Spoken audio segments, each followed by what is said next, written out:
أهلا بشهر الصوم والغفران، أهلا بشهر الصوم والغفران، فاستبشري يا أمة الفرقان بقدومه، ولتكرمي الضيف الذي إكرامه من عقدة الإيمان. يا مسلمون سلوا الإله بلوغه في صحة وسلامة وأمان، صوموه إيمانا كذاك قيامه، والأجر فاحتسبوا من الرحمن. فإذا رأيت هلاله فقل الذي قد قاله المعصوم من عدنان: من لم يتب في شهره من ذنبه فهو الذي قد باء بالحرمان.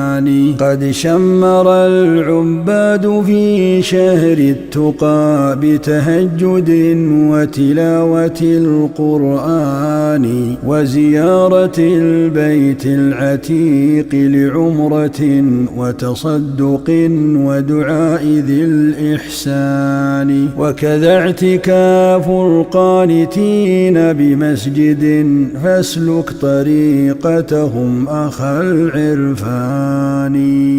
وكذا اعتكاف القانتين بمسجد، فاسلك طريقتهم أخا العرفان.